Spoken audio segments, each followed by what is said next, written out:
Well, it's too late. Take now. it back. It's too late. Okay. No. Hello. Hello.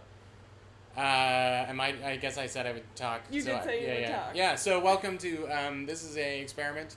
We're 4 episodes into Cold Iron, and we came up with an idea for a little show called Side Iron, where we're going to talk about our process and our techniques and all this kind of stuff, and sort of answer your questions. If we do have a few questions from Superfan Kit Battlebeard, so we will answer those later in the show, but... You know, if you're in the chat, and you should be, you can be asking questions there. Please ask questions. Yeah, and really this is just us kind of giving you a peek behind the curtain about, we're not experts. We were talking about this just before the stream. And I don't think the experts on that we would consider experts consider themselves experts either. There's probably one expert. And that would be Mike Merles, I guess. I don't know. I mean, Jeremy Crawford. Jeremy Crawford is the and Mike D&D Merles, expert right? Of my heart. So. Jeremy Crawford would be the rule expert. Mike Merles would be the lore expert. They would be the ones that would accept that title, I think. Yeah. But. Hi, Mom. My mom is watching. Hi, Mom. It's Og. It's Og. Yeah, Og is here watching, so I guess we can't say any, Swears? No, Spoilers. My mom swears a lot. Spoilers, that's the word. Yeah, we didn't talk too much about that, but I guess we would just... Because we got 7 viewers now. 7 viewers? Amazing. This is what it's going to be like the whole time. Yeah. Now everyone's going to leave. Because we can watch it, we'll make a big fucking deal about everything now. Yeah. Spoiler-wise, I think we're going to try and keep it pretty spoiler-free as far as what's upcoming. I mean, we're going to be talking about previous episodes, so I don't think it's going to be that big a deal. Yeah. But we got some progress representation now. Huzzah! Let me get back to the chat so I can see what they said. So we're not here... it resets the chat every time I go, so it's not super useful to me. I'll keep the questions open, So we're not going to spoil anything. Let me tell you, we know what's going to happen all the way through the top tier of play. We planned everything. Literally. It's set in stone. Yeah. Definitely no changes. No improvising. No. I definitely didn't invent a giant badger to torture at the last minute. But we're not going to be talking about any of our broadly, not actually, Yeah, I think we'll refer to what happened in episodes and stuff, but I don't think we're going to... obviously. Why would we talk about what was going to happen next? Yeah, that would be weird. One would tune into No one would watch our show. They would come and watch this show once, and then they would just not ever watch again. It's true. Thanks, now we know how it's going to turn out. We'd have blown our load and given it all away. Blown our woad. I was waiting to make that joke last night. Yeah. Anyways, we played too much D&D. Yeah. So. A woad is a real monster, and it's good, and you should use it. Yes. So. We lost a viewer. Yeah, I know.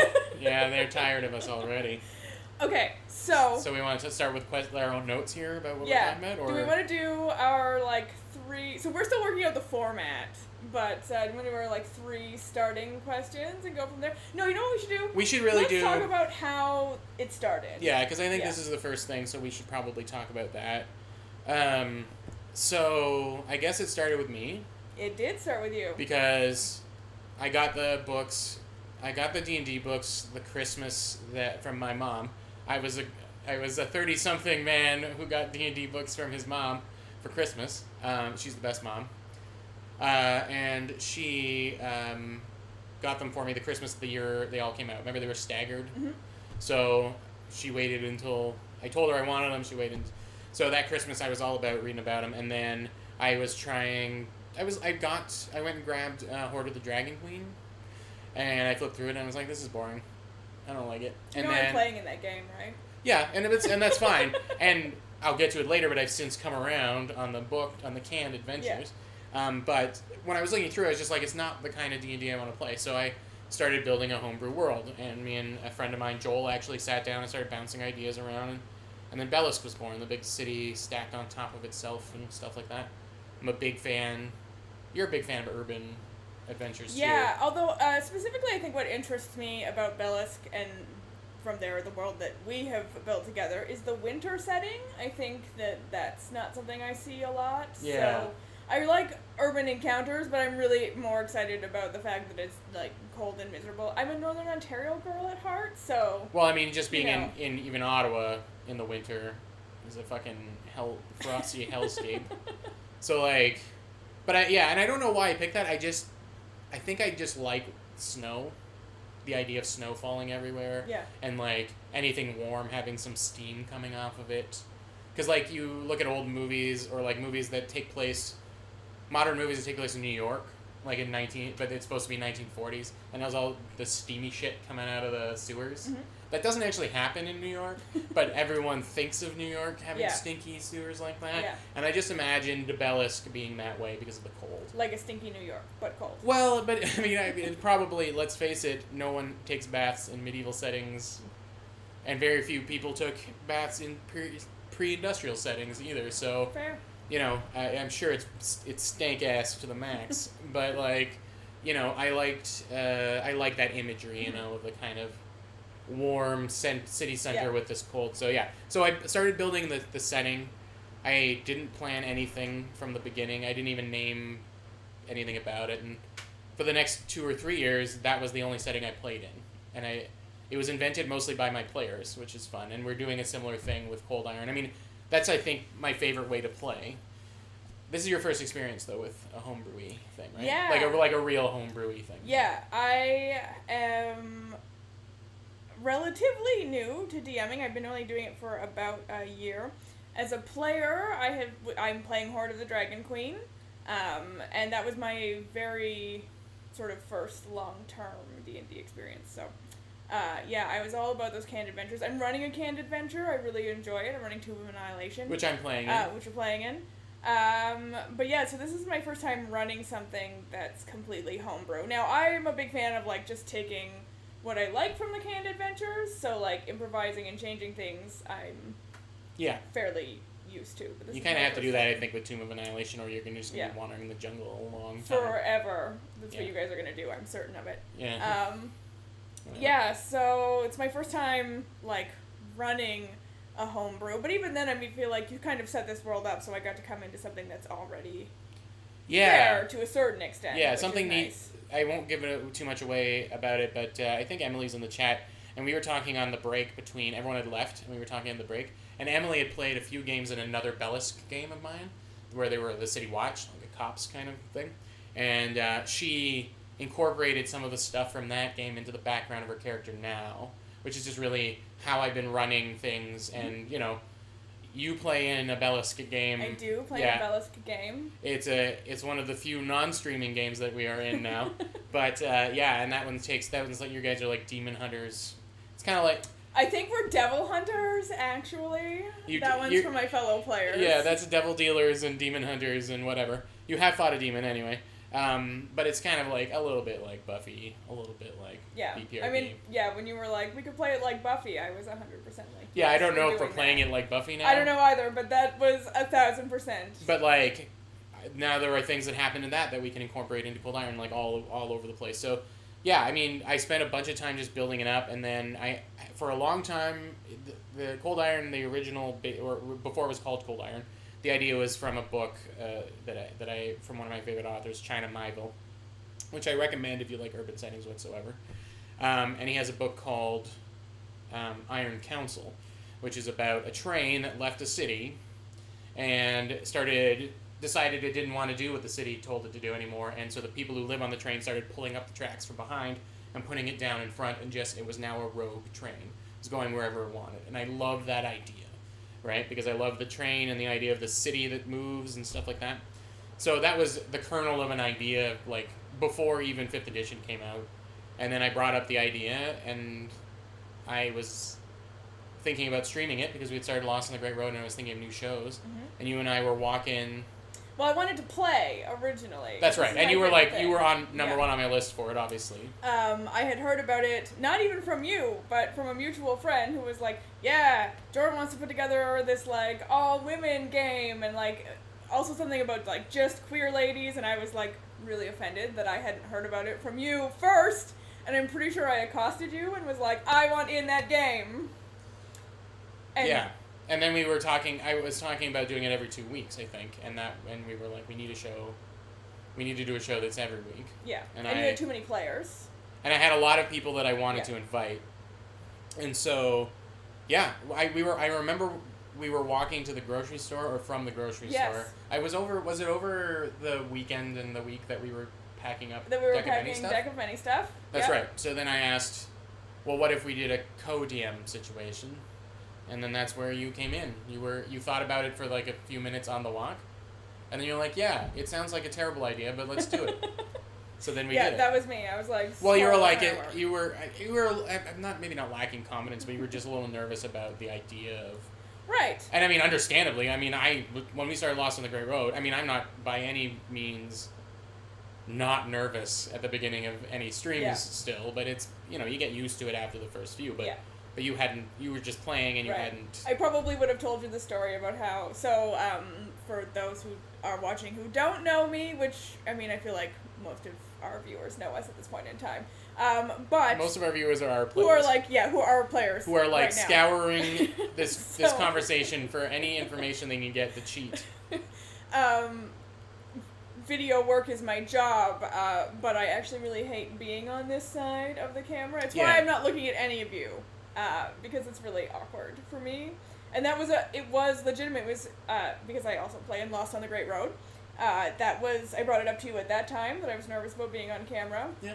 And then the idea of, but I'd been doing that, like, for a couple months at that point in time. Yeah. So, I was getting used to it. And, yeah, DMing on camera, I feel like I constantly have a little bit of, like, I don't know, imposter syndrome when it comes to DMing. So the idea that, like, everyone was going to be, like, watching me and knowing all of the things that After every I was episode doing of Lost on wrong. the Great Road, I'm just, in my head, I'm screaming. I'm like, what the fuck did I just do? What did people just watch me do? Like, last night, I mean, we don't talk about Lost on the Great Road too much, but when, who was it that was just asking random villagers? Was that Bastille, or was that, yeah. No, it was Rick? It was Ricky. Ricky, It was yeah. Ricky.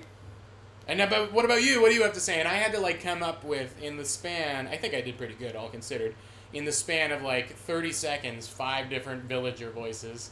And then afterwards I was like, I don't know. I'm tired all the time. How did I do this? So Yeah. it's a very strange experience. And on the flip side, it's not weird at all. Yeah. That's the weirdest thing about it, is that it's not actually that weird anymore. So I think you get to the point where you're just playing with your players. yeah. Um, I'm amazed actually how comfortable I'm getting. I don't know if you're getting comfortable, but with the fact that we're not all in the same place. yeah, it's a different vibe for sure than I think playing with your players like at the table. Yeah. But it's not as uncomfortable as I would have expected it to be. What I do love, and we need to get you another monitor so you can do it too, but is having the second monitor and having all my notes and stuff digitally right there. You know what I mean? See, but I'm not a digital note taker. I got No, that's fair, notebook. but I mean, I'm like fully on the D&D Beyond bandwagon, and so I can look up a quick Yeah. monster or whatever I will say that isn't in the deck of many, which unfortunately there are a few. But I will say I have come around to D&D Beyond in this situation. I really like it's easy for me to help my players, right? So our Winter Oak group has a lot of new players who haven't played before, or they're coming back to it after a long time, and that's great because I love playing with new players. But there's sometimes a lot of questions, and people aren't sure how their sheets work or what their abilities are. And what I love about D&D Beyond in this setting is that I can just like go in and double check. I don't have to pull up my books and look it up. I can just like right there because I have access to all of their sheets specifically. yeah, it is so super convenient. Yeah. Again, we don't need to talk about D&D Beyond all the time, No, but I was I'm super amazed at how much I use it in my day-to-day. I do day-to-day D&D. Fuck, Yeah, we play too much. I feel like that's been that's established. insane. Okay, so back to our point. We were walking down the street. You were Yeah. like, "Why don't you DM with me?" And I was like, "Maybe, yes." Yeah, and then it started to progress, and we were talking more, and then we developed the idea of the parallels. Like I was thinking about westerns and what the interesting stories that are told in there, and then we had the idea of the indigenous people versus the Yeah. industry coming in. But without it being like one of the things that's really important that we talked about early on were some of the things that were going to be important with all like having all women players, like feminism, Yeah. things like that. But also, Elves aren't Native Americans. yeah, we're not. No one here was a stand-in for indigenous people. There are indigenous people in the forest, but it's not supposed to be a gross, here are Yeah. the Native Americans situation. Yeah, and and so we're we not- try really hard to avoid. And I mean, that. we are referencing what's happened to what deforestation has done, basically. Yeah, of course. But that was important that we didn't just make Yeah. it. I mean, it was never going to be a minstrelly show kind of thing. You know what I No. mean? Like, we were definitely never going to do that. But there's not a lot of elves even in the game. No. I mean, in general, I think one of the things that I was really careful about, since I'm running the group of people who are in the woods, was making sure that I wasn't leaning into any unfortunate stereotypes. I am a white person, Me too. Sorry. So I just was trying to be really cognizant of my privilege there and telling the kinds of stories. But it is, I think, an important aspect of how we approached the game. We talked early on about what the values of the game were going to be. Yeah. And how we were going to embody them. Yeah, and the notes we sent the players, there was a lot of, about the theme and what the types of things we want to discuss. I mean, it's going to all go off the rails, pun intended, and we may not get to address all of those things. For sure. But the underbelly of, social issues and that kind of stuff is important to us. And, D&D can tell important stories. I think it tells important stories every time you play, but those stories are maybe more focused on your group, being what's important to your group, as opposed to maybe that kind of thing. I think we just picked a time. Yeah, we sort of did. picked a deadline, and then we set it up. But yeah, we pushed our deadline back. Actually, we changed it because I didn't want to be playing D&D three times in a weekend. We changed it twice. We set a date for mid-June originally. And it was too soon, yeah. And it was too soon because the reality is there was a lot to discuss about how we were going to make this work. Right. Because So we don't needed like that each other extra very time. much. No, we hate each other. So it's like a burden. All the time. All the time. No, actually, it's really easy for us to work together. But there was just fine. I was kidding. So there was a lot of things to discuss because we had to come up with the basis of the story. Yeah. We set the deadline for ourselves first, which I think is important, but then we realized we don't actually have all the time in the world, you know? So we had to plot this story broadly, of course, and again, it's going to go off the rails, I'm certain of it. But a big part of plotting that story was figuring out what does it mean to have two groups in the same world. And I know one of the things that I was excited about early on was this idea of crossover. Yeah, and the characters crossing over, but the stories crossing over too. So if you've watched the first two episodes, or lived through them, I suppose, then you know that they kind of follow the same plot. I mean, they're interacting, the climactic scene in both of those episodes, episode 1, which is the first Winter Oak one, and episode 2, which is the first Progress one, it's the same scene setting that and just that was cool. Right. It felt cool right away, having what happened. I mean, by unfortunate happenstance, you were down a player in the first game. Yes. And I took over as an NPC. I fleshed out an NPC into a full character. Yeah. We had talked about. The Jonas was the character. NPC. Yeah, the NPC was already established. We'd already made. And he was already a crossover character. He was involved already involved in the Progress world, and then he was going to be moving over.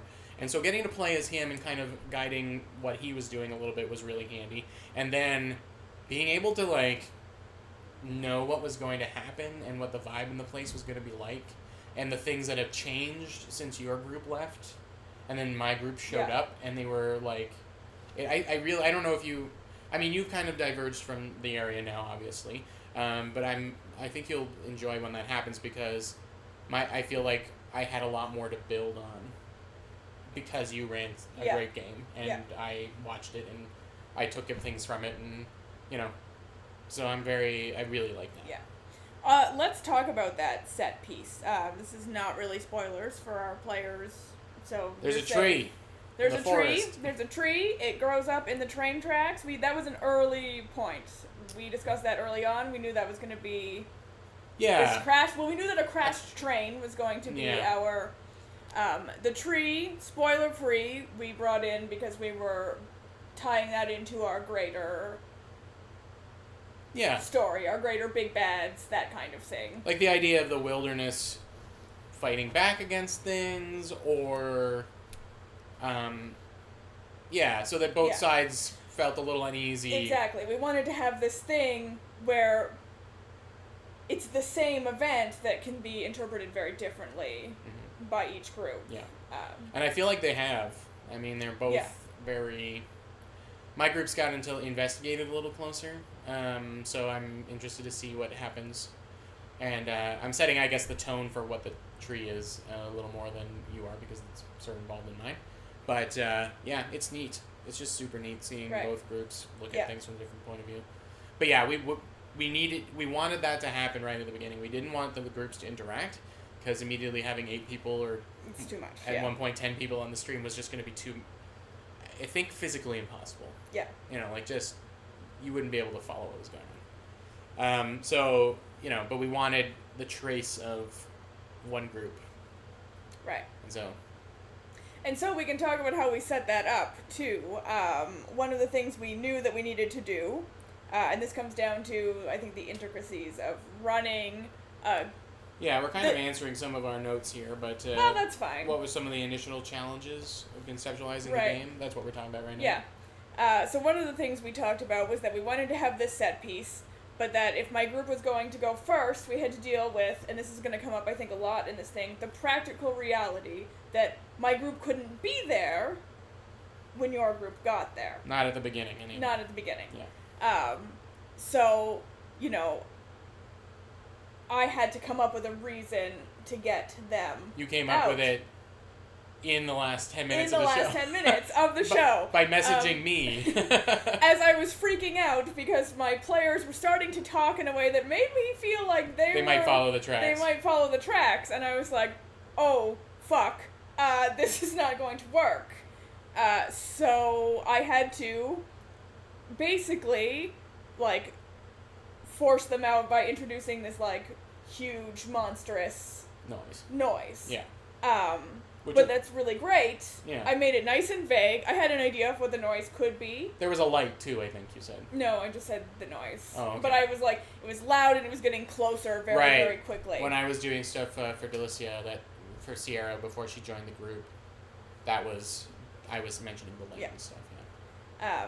And so then that's a ball I that think that's what I wrote tossed to you. I was just like, there's a big noise and they have to run away. And then I as Jonas, told them to run.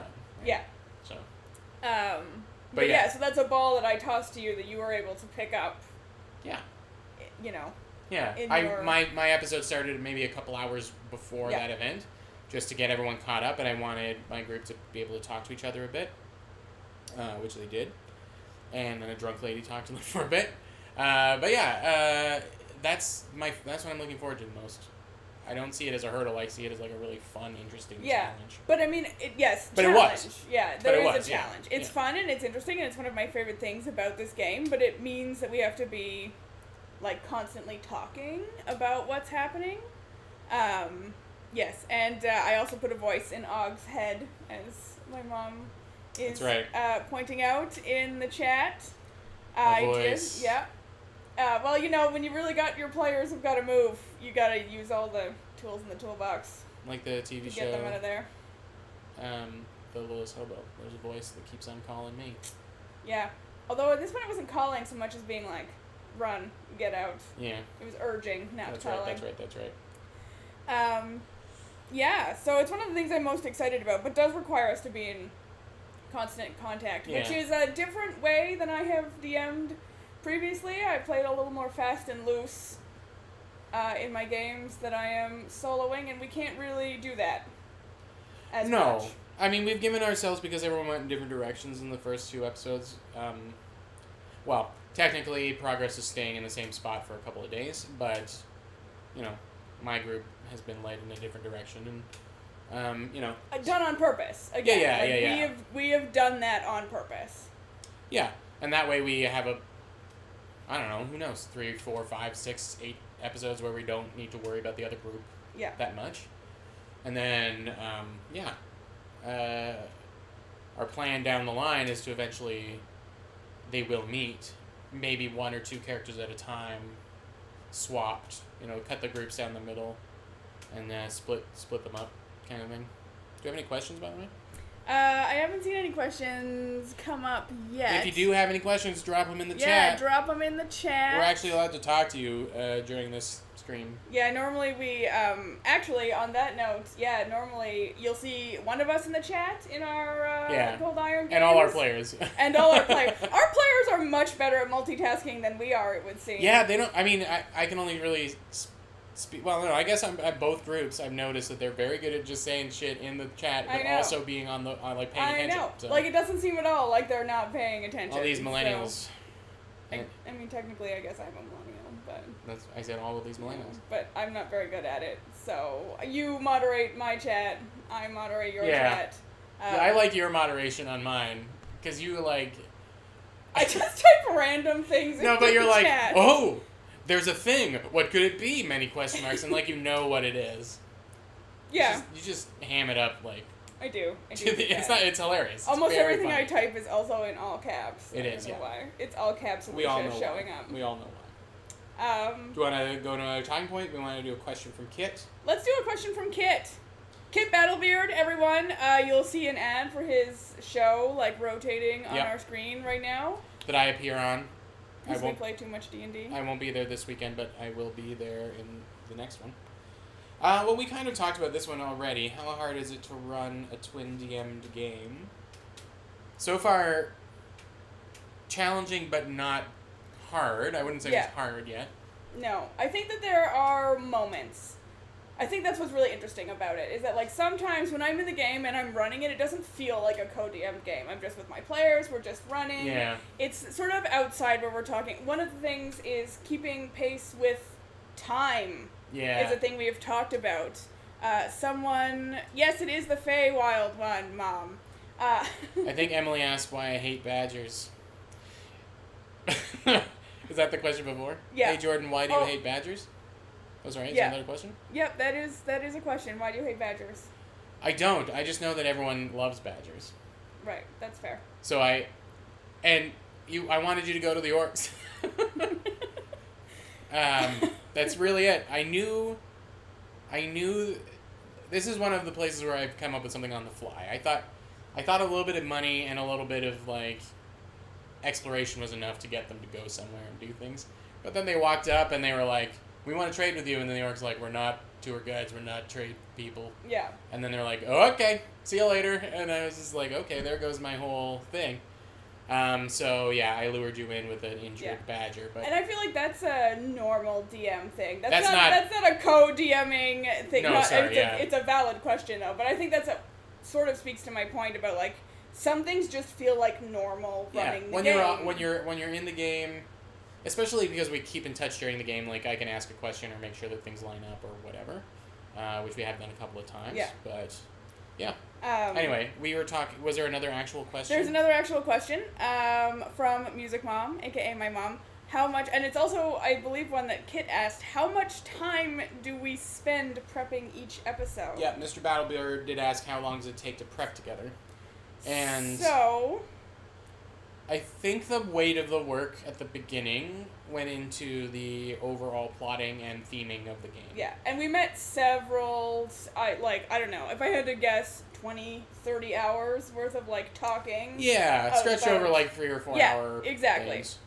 We didn't sit down, like, and just power through 30 hours in a go, but, like, regular 3 or 4 hour meetings, actual meetings too. Like we would sit very down. businesslike. Yes, very businesslike meetings. They were in this environment as well. That's why we're filming in my kind of what's the word? Boho style living room, because this is where we usually sit. Yeah, this is literally how we sit. Yeah, we're not quite always this close. No, actually, normally I sit more over there and stretch my legs out. But yeah, and my feet are usually up, and I was told that wasn't allowed. So.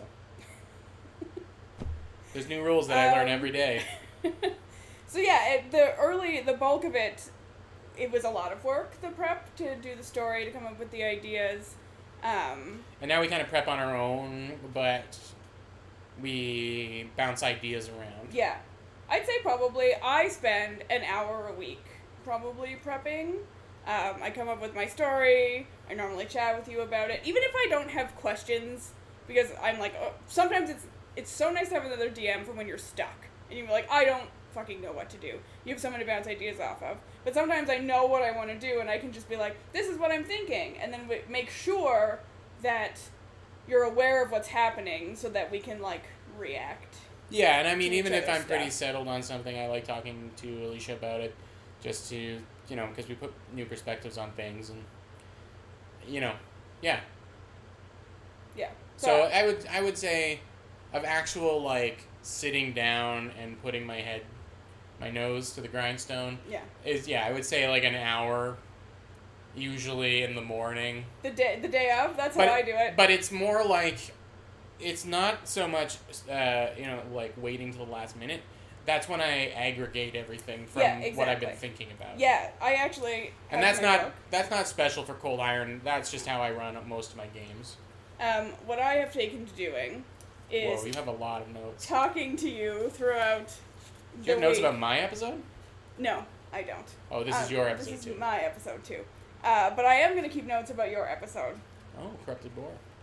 Yeah. Very nice. I keep all my stuff in my book. But what I do is talk with you throughout the week, and then the day of, it's going to be so hard for everyone to see this, I write down my episode stuff. So, like, I highlight all the names, like, general things I'm going to do, my NPCs, so that I have it all there, and I'm ready to go, and I don't forget things. Because I have a tendency to forget things. I'll have these great ideas, or little details I want to pepper in, and then sort of in the minutia of the game, I forget to do that. My MO is usually making things up during the game, and then I'm desperately trying to make sure I take notes afterwards. We named a bunch of horses, for example. I made up all those names on the fly, but they need to stay those names, in future episodes. You don't write them down like as you're coming up with them? I did do that. Yeah. Like during the stream, I got while the players were talking, they're written on a piece of paper that needs to be transferred into our NPC file because these are now NPCs, horses. Yeah, I have to put my NPCs in. That's part of our prep too. Actually, we have a growing folder of random documents. They're not random. They're important documents that are shared. Including an NPC folder, so every time each of us comes up with an NPC, even if you don't think that you're going to use it, it's good for me to know, like, who your NPCs are, and then if I need to pull someone, they're there. Yeah, so it's a spreadsheet that has a tab for progress, a tab for Winter Oak, and then there is a tab for crossover PCs, so Jonas is sitting in there.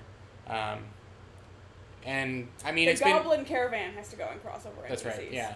And I mean, it's been invaluable to me because I made up a bunch of names and stuff on the fly, and then I sound like I know what I'm talking about when I'm like, oh, you want to know who is running the shop? I know their name. Yeah. Because I know that I prepped it. Yeah, name prep is really important for me, actually. I am the worst at coming up with names, as my Tomb of Annihilation players will tell you. In our first session, you hadn't joined us at that point in time, where, like, they found a seamstress named Brandon. Terrible name. Terrible. I'm so bad at names on the fly. I'm bringing Brandon back. So I actually, part of my prep recently, my general DM prep, not even just for Cold Iron, has been to make a list of names that I can just go and pull, because I'm really, really bad at names. We have a couple more questions, it looks like. Is Darby going to be a guest on Side Iron? I love Darby, but I am sitting in the place. When you heard her barking, or maybe saw her barking during episode 4, she was on the back of this chair yelling out the window behind me. So if she was loose right now, that's where she'd be trying to get. And she climbs up my body and face on a regular basis to get to the window. She is nestled away in a safe place where she cannot fully understand what's going on around her, so she's not barking and things like that. So that's the longest way to tell you that Darby will not be showing up. No. And how many guest players are we expecting to show up? Well, we've got Matt Mercer lined up for the next one. Yeah, that's a big one. Yeah, Joe Manganiello. I mean, we have him wrapped around. Yeah, for sure. He follows you. Oh my gosh! Let me tell you He's- about this though. No, it was a fake Joe Manganiello account. Really? It was a copied Joe Manganiello account. Oh no! I know. Oh, that is heartbreaking. I was tipped off when I got a DM from Joe Manganiello, no. and I was like, He would not. he would not do that. And then I went and looked more close because it was like copied to a T, including like retweeting the verified. But one of the things. L's is a 1 or something. Yeah. That's what they usually do. Yeah. fuck, No, his I'm name is sorry. like the same actually. It's just like I think there's an extra like underscore or something in it. But yeah, and he was like retweeting all the verified tweets. So like when you just look quickly, glance, yeah. it looks like yeah. So I was that's not balls. actually. And that was heartbreaking for me for multiple reasons, obviously. Yeah. Because I love Joe Manganiello as a D&D nerd, and also as a sexy guy in Magic Mike. So That's I too cannot talk to bad him because I about was hoping stripping someone or would, D&D. would share the burden of having to talk to Joe Manganiello about D&D all the time. I know. I don't want to. This is going to sound like a humble brag, but he follows the Deck of Many account and occasionally will just.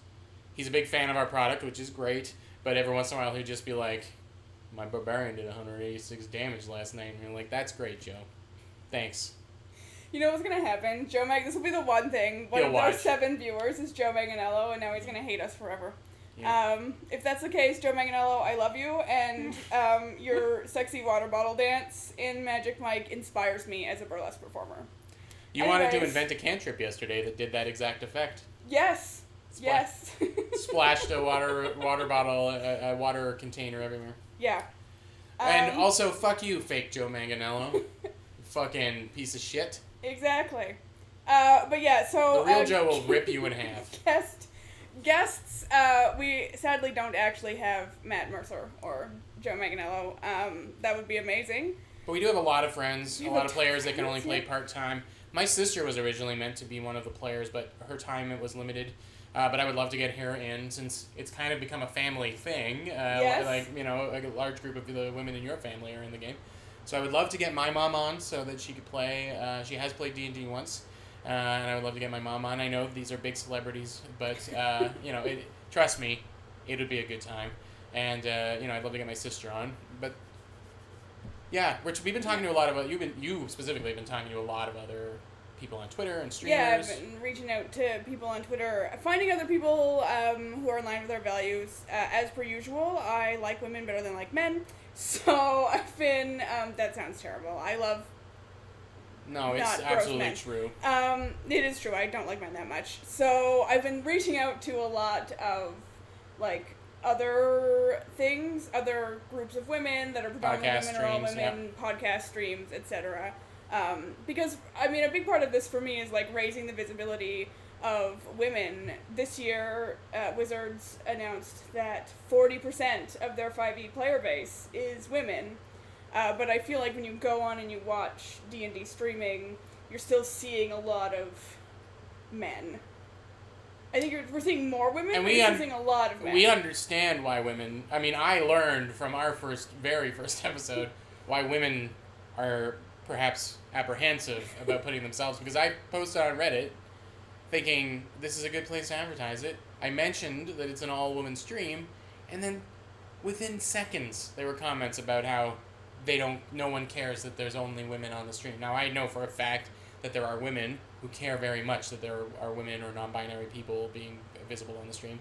So, but it was just, like, so instantaneous, the vile... So, like, I get it. I mean... Or, like, we had, like, a mini troll in the first one. He was a guy from the Reddit. And then there was the guy who was, like, really upset about my constant use of ums and uhs. Which, whatever, fine, I'd much rather get that hate than my players to get that hate, but I could not help but laugh that you ummed and ahhed through your first episode as much as I did. But I don't think he came to watch. Definitely did not say, no, you didn't get any kind of that hate, so... Yeah. I know that I am actually prepared for my half of our game to get less views, for my half of the game to get more critique. I mean, it's just the unfortunate part of existing... Yeah. as a woman on the internet. Yeah, and I mean that's a hurdle that we'll only get over by just continuing to do it anyway. Yeah. So. And so I'm really, like, so glad that we found this amazing group of women and, like, non-binary people who are, like, willing to put themselves out there. Yeah, when I came, I got so flustered by the Reddit post, and then they were like, it just is what's going to happen, dude. Like, get tougher. You know what Yeah. I mean? That's what Shauna was like, welcome to our world, and I was just... So, I mean, I know that it's all happening. It's just amazing how quick... Disturbing, I should say, how quick it happens. So. Yeah. But, so guests, I don't know about you, but for guests, when I think about guests, I'm still kind of wanting to keep with our all-women thing.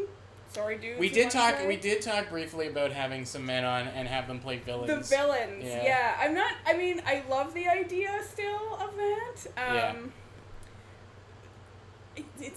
It's maybe a statement people are gonna have a problem with. I mean, it's certainly not my intention to be like, men are bad, but... Yeah, but I mean, the men we'd bring on, would be feminist men who see how that's funny. Yeah. You know what I mean? Yeah. So that's the thing we're discussing. Yeah. We talked about, like, one of the things about that, and this is not spoilers, but one of the things we talked about was, like, if we bring them in as villains, every time a man shows up, someone's going to know, oh, a bad guy's here this week. So, like, having them come in and play NPCs that we'd already established. And they could come in, we could have the men come in and play women characters, too. Yeah, we can do that, too. Yeah. So, and we just wanted women, non-binary, queer players, but I mean, I was fully expecting maybe to have, well, actually we do, Og is a man. Yeah, I think Og is our only, so far as I'm aware. That's right, yeah. Male character that is being played by a player. I apologize to the players if you have not informed me otherwise. I'm making problematic assumptions. Yeah, so it's not about having all of the characters be women. I think it's really about that visibility of having our players. Definitely, I think we want to do some crossovers with the Lost on the Grey Road folks. Mm-hmm. Kim is other than you, the only woman on the show, but Kim is a blast. We'll see if we can get her to make a new character for the show as opposed to just showing up as Ricky or Ross or one of her other... I mean, I don't really care. Ricky could get bamfed out of... I feel like Ricky would have a great time with the Winter Oak crew. Yeah. Yeah, for sure. Actually, that's something that we can talk about a little bit, too. We discussed it recently, is a tonal difference between our games a little bit. Right. I have players who, don't take this the wrong way, players are having a lot of fun with it. They're making jokes, they're being kind of silly, that's the way... Yeah, your group has, and it's just, I think, the way everyone lined up in it, it's not a bad thing at all, it has that more casual playing at the table vibe. Yeah. And then my group seems to be a little more focused on the task at hand, quote unquote. I'm not trying to infer anything. It's just interesting to see the differences between the groups because very few people knew each other. Like, there wasn't a lot of connections. There's a couple of my friends that know each other, but they've kind of been split into two different groups, and so everyone's kind of getting to know each other from scratch. And I think both groups are doing a great job of, like, just making it seem natural. Yeah. I think we have, on both sides, we've got people who play D&D, but they aren't playing new characters, or they're role players that haven't played D&D, or they're brand new to role playing and D&D. So we have some, hurdles where we want to do like a combat boot camp and go over your options and stuff there. But as far as like the charisma of the groups and everybody's clicking really well. Yeah, for sure. That's what it feels like to me anyway. You can tell me otherwise. Yeah. Yeah, I mean, players, please, private message us if there is a... Yeah, if you're not... if you're not happy, then you should tell us that. Yeah. But, I just think it's really interesting. And I'm not saying one group is better by any stretch of the imagination. I just really enjoy watching the tonal differences between the games. I think it's a really interesting aspect of the way that we've done this, too, is it gives something for everyone, right? People who are there and they want to watch people be a little silly and a little lighthearted can get that, and they're there for people who want to, like, really dig into the mechanics or treating what's happening. I find my group does a lot of role playing, like just a lot of like focused role playing, and that's good. I think maybe that's what I think maybe you encourage more of the silly play. I mean, obviously, Lost on the Great Road is evidence of that. And, you know, you're in, like, our Thursday night Buffy Demon Devil Hunter game, like, you are a little more plot-driven. You know, but Yes, that group is pretty cohesive, you know? Yeah. But I think it just comes from our personal play styles a little bit, and, you know, what's cool is that eventually the groups will kind of mix and match, and they'll yeah. and then, you know, Perny will have to get in line. That's all. If you're watching, Perny. Calling out Perny. We got, I was so on the topic of Perny, we got a tip, which was exciting. Thank you, Anonymous Donor, for giving us money. Thank you. Not now, I mean, like, during our game. But that was fun. Oh, and sorry, alongside their tip, they gave a little note saying that they were shipping Perny and Jory. Oh, really? Yeah, so that made me really, like, happy in the sense that, I mean, A, we got money, but also mostly that already the players were doing something that was engaging the audience and connecting with the audience right away. Like, someone feels strongly enough that they're already shipping two of my characters. I think that that's great. You know? I'm personally shipping Sierra and Jonas because Delicia told me in private that she would date him. So, all right. There you go. I'm spoiling that. Well, that's a big spoiler. Well, I'm not spoiling it. What's the word? I'm letting the cat out. I'm letting the cat out of the bag. Yeah. Yeah. I'm gossiping, I guess.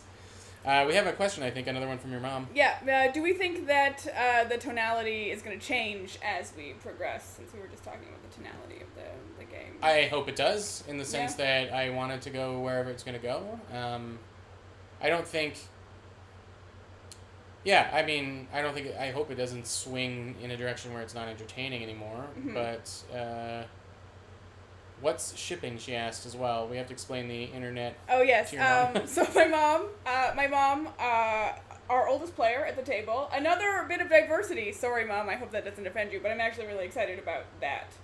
Too, is showing this, like, diversity of age of people playing. Yeah. So D&D's for everybody. Along with that, it means my mom doesn't know what shipping is. So shipping is wanting two characters to be together romantically. I think it's derived from relationship. Yeah.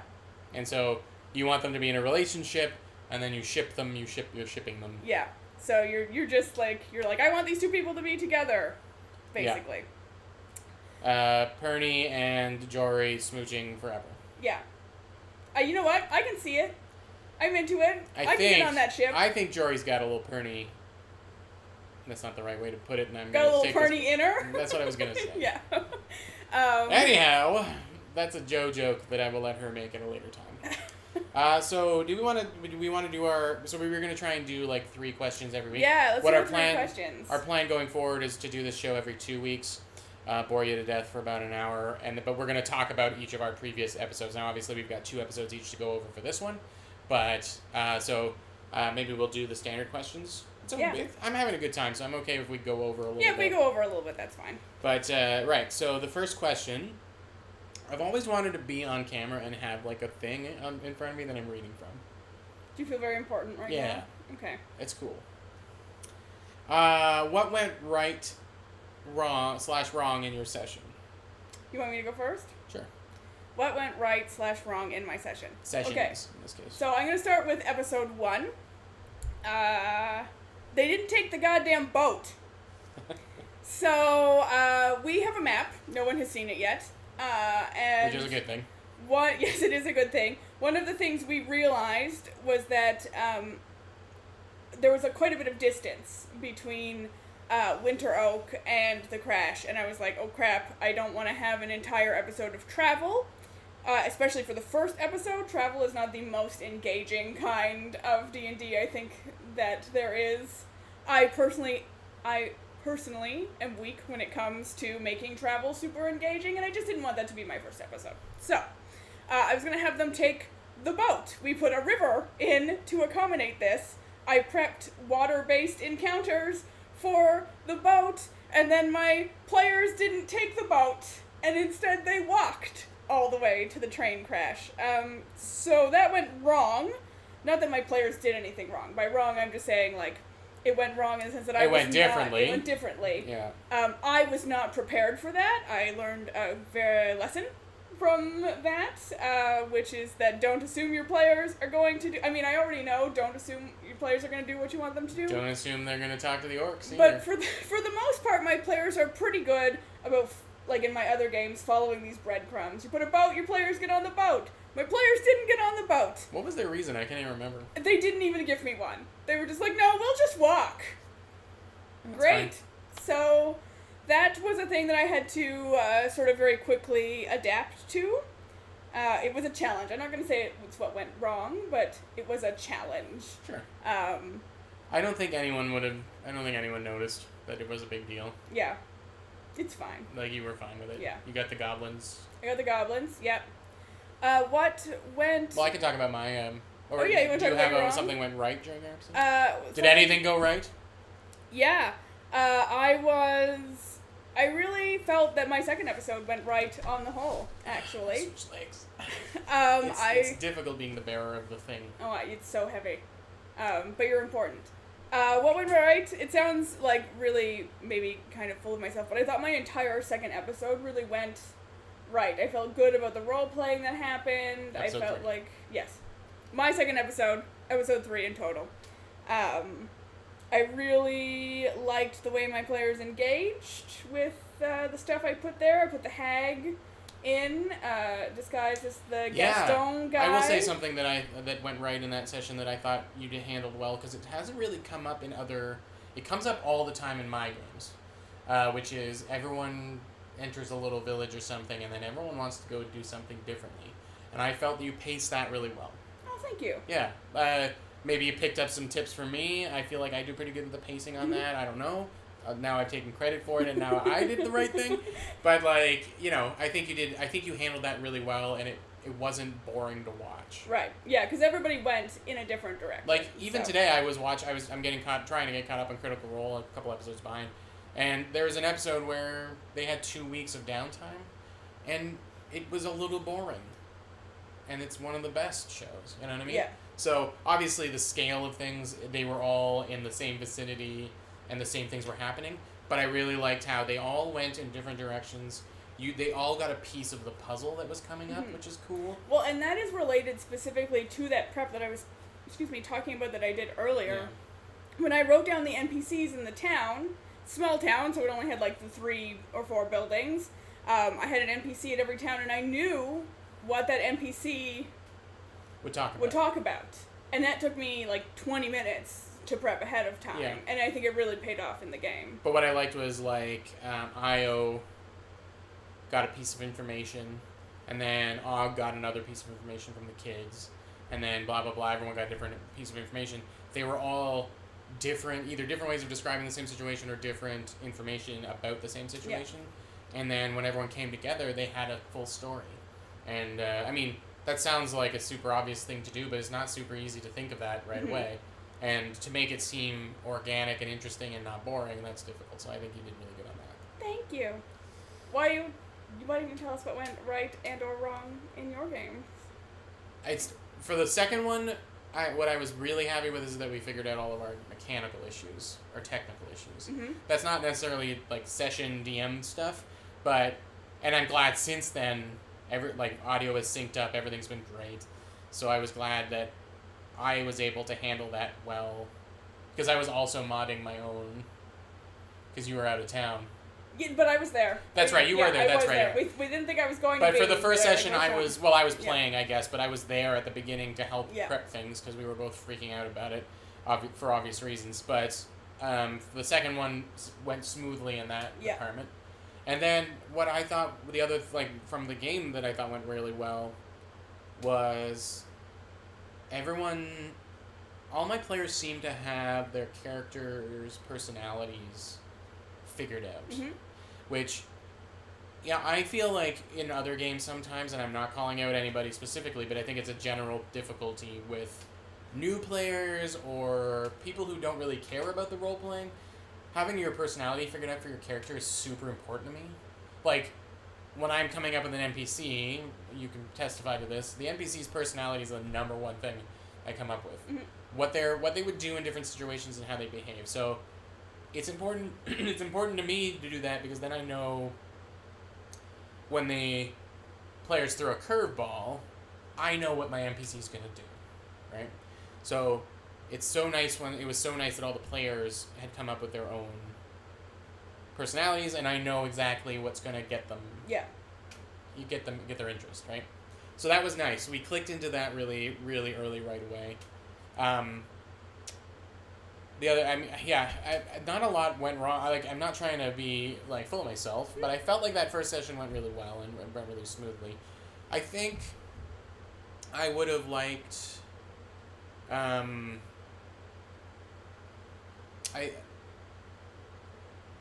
would have liked to have introduced a couple more NPCs in the first thing, but I set up the situation where they were kind of stuck between those cars while it was moving. Yeah. And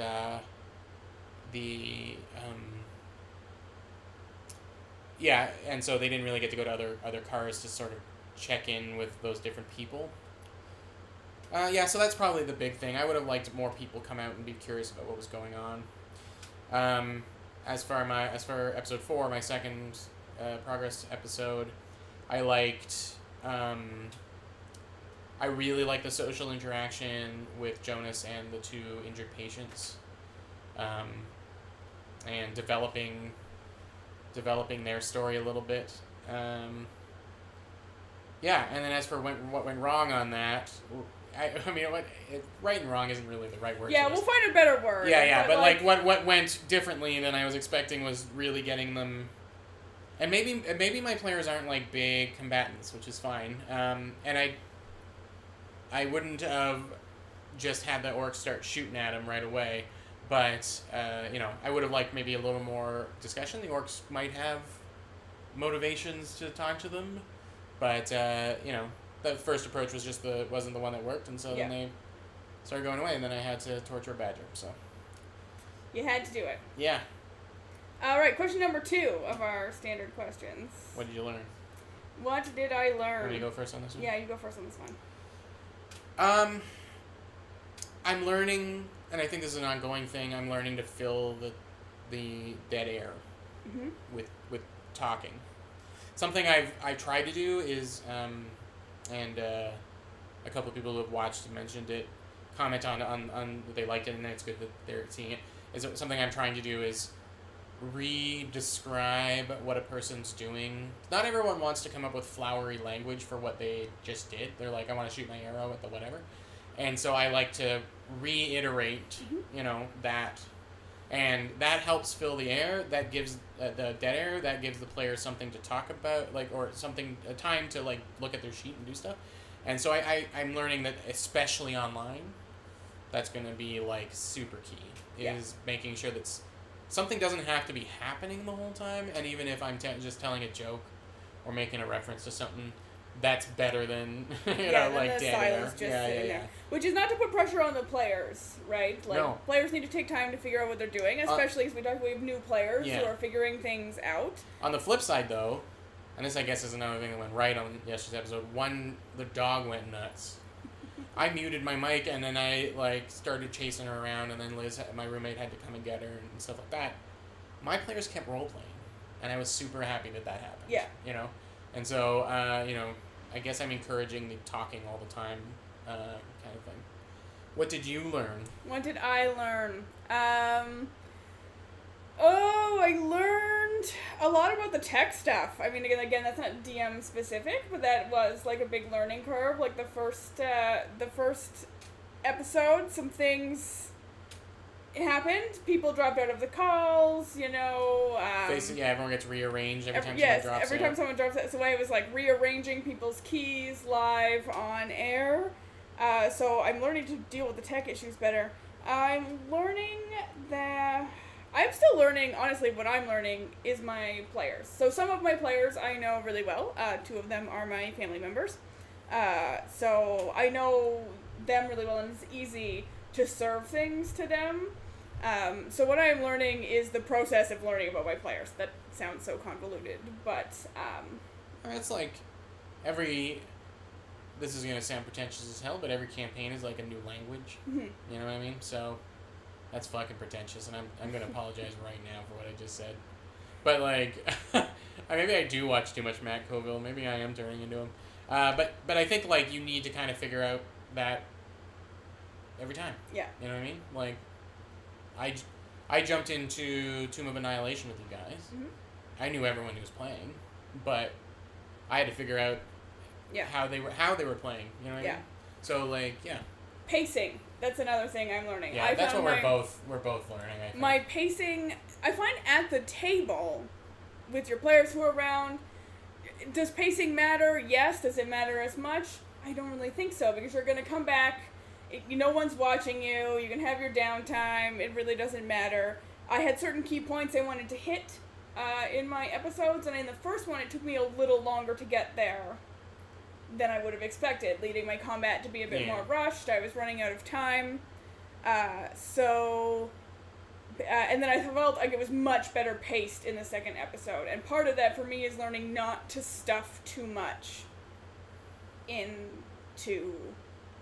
I'm so worried about not having enough stuff that I think my instinct is to put too much in and then try and do it all. Mm-hmm. So like paring back and figuring out the pacing, I'm learning about that. And I think it was an improvement in the second episode. We talked earlier about not doing cliffhangers that much, and now we've each done one cliffhanger. I know we've each done one. But at least they're happening at the same time. You know, we'll figure that out. So the last question is what would you do differently? I mean, we're kind of answering that question by talking about the things that went wrong. But, I mean, if I could come up with, or if you want to come up with something specific, I don't know. What would I do differently? What will I do differently? Well, it says, what would you do? I know, so I'm just trying to think, like, what would you have done differently? But I don't think that's a very productive way of looking at things. Yeah. What will you do moving forward? What will I do differently moving forward? I think that, sort of actually related to the pacing, and for example, the challenge I had in my first game where they didn't take the boat and I had this encounter prepped, I think I'm going to prep 2 potential encounters when I'm looking for something like that.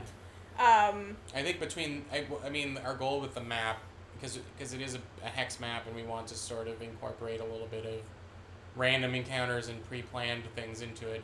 I think, what something we'll be doing moving forward is just start stockpiling encounters. Yeah. Just adding to it, like, constantly. Yeah, and I think that's a good idea for both of us. Yeah, it gives you options. My mom also wants to point out that we have chatty players, too, which I think is related to the pacing thing, which is true. In fact, one of the things I said coming out of my very first episode was that even though I ended up sort of getting to my combat rushed, because having a combat encounter was important to me in the first episode, it was because my players were really enjoying talking and role-playing and making jokes and failing at making pie and all of that kind of stuff. I don't know why I forget it every time, but that's what they like. That's what players like doing. Yeah. You know what I mean? They want to role-play that breakfast. You know what I mean? So they want to role-play getting drunk and then going to visit Jonas. They want to do that stuff. And so, on Lost on the Great Road, we've had episodes where there were no combat. Yeah, for sure. We've had multiple episodes. And I think getting comfortable with that is a good idea. Slowing things down a little bit. Right now, things should be exciting, but I'm looking forward to having, like, 2 or 3 days of downtime, or a week, or even, So, pacing, I think, is I don't know if that's what we'll do differently. I think it's just we're going to have to... Yeah. Doing things differently, I think, is definitely just going to be having a couple of ideas for encounters. So that depending on what my players do... It's very different than sort of what I'm doing in Tomb of Annihilation, where you, at this point in time, are wandering around in the jungle. So I can just literally pull encounters out of my ass and be like, it's a zombie T-Rex right now. Plus we can also, like, point at a thing and be like, we want to go here, and then you just flip to the book to find out what's there. And yeah, we don't have the luxury of that with the homebrew right now, of course. But that's not a big deal.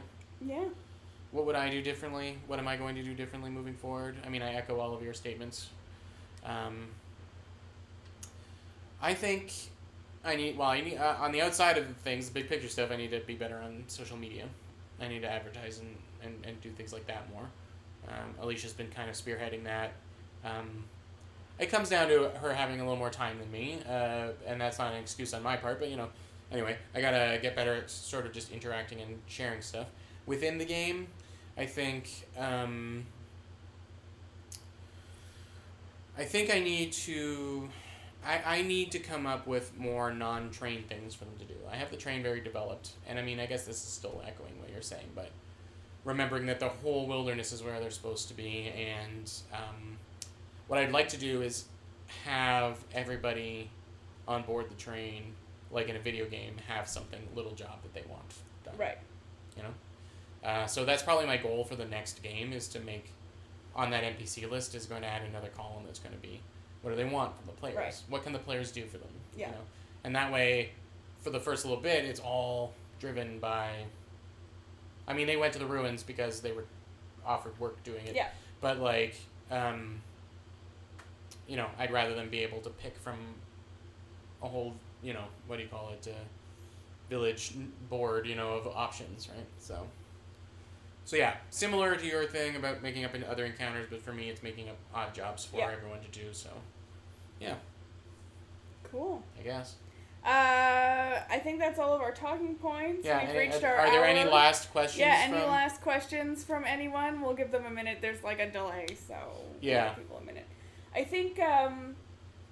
I know I'm really looking forward to my players getting back to Winter Oak. So for the Winter Oak thing... They have no one has any idea what Winter Oak's about yet. Yeah. Which I kind of like.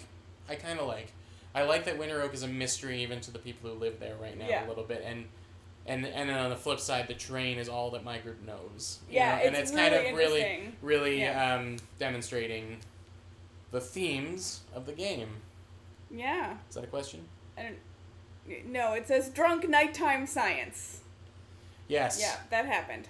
Yeah. All right. So assuming no one has any questions, we'll wrap it up. But we'll be back again in 2 weeks. That's September 11th, and we'll be talking about episodes 5 and 6. And we'll do this sort of same thing. Maybe it will not be that interesting. Maybe we'll have a big blow up and everything will fall apart and we'll have something interesting to talk about. Yeah, maybe it'll be the last episode ever. But, so, if you have questions... Something we could do with the show is have players on. That's the thing that I was thinking we should do, too, yeah. Invite players to participate. So, but if you have questions and you think of them, just, you can get them to us on our social media. We're on Twitter, Facebook, Instagram. You can leave them on our general channel chat, and we can address them next time. We're too young for a hashtag, I think, right now. But, we might try and do it down the line. Yeah. Well, also let us know if this was a stupid thing. Yeah, if you hated it, please tell us, because I don't want to do it. Although we have had solid viewership this whole time. So thanks, viewers. Yeah, thanks for everyone watching. And what is everyone saying? They're saying thanks. And next time Emily's in Ottawa. Cool. My mom too. Yeah, we can have someone come in on another camera, even if you're not in Ottawa, we can get you on board. Cool. All right. We can't bump Joe Manganiello next time. So unfortunately, Joe. Yeah, sorry, Emily. Or fake Joe. I don't really know if we're. You know what? I want to fucking get fake Joe on. All right, fake Joe. We're calling you out. Side iron. Yeah, you're coming, and we're gonna beat you up. It'll be an hour of us beating up. Just beating up a fake Joe Manganiello. All right. On that note, this got too casual. We've threatened violence, and now I think we're gonna head off and hang out because we don't actually hate each other. So. Yeah, we're gonna hang out and not talk about D&D for a bit. Yeah. I think we might talk about D&D. We'll talk about D&D. Okay, so good night and. Good luck. Sure, good luck. And we'll see you in the woods surrounding Winter Oak this Saturday. Yep. Oh, and I'll be if you're at Fan Expo, I'll be at Fan Expo starting for the whole thing on Thursday to Sunday. Booth A440. I've got a bunch of D&D art. I have some cool Deck of Many giveaway stuff. And yeah, I can draw your character. for a couple bucks I'll draw a little sketch of your D&D character. So swing by, check me out, but don't do it between the times of 1 and 4. No, because you on will Saturday, be 'cause you should be watching Winter Oak. Glued Yeah. to the screen. Here on this channel, 1 Yes. and 4. As the hag does something. Is it a hag? Yeah. We don't know. Well, it's a hag. Oh. I said that in the episode, and then I also said that But I today. mean, imagine it was But not a it's hag, not a hag. and then it turned into a hag, and then it was like a donkey. You heard it here. True polymorph donkey. Donkey encounter. The first thing has a hag already said something? Yes. No. So it can't. The first thing it says can't be. Hee-haw. No, yeah. That's He's a already bummer. said something. It's a bummer. Cool. I'll use that. I'll use secret donkey masquerading as regular humanoid in my game. Alright, spoilers. Donkey human. Sorry, donkey human. Yeah. Alright. Okay, we can really officially gotta end it now. wrap Yeah. this up. Alright, good night, everyone. And Thanks for tuning watching. in. Thanks for your questions, and we'll talk to you really soon. Yeah. Bye. Bye bye.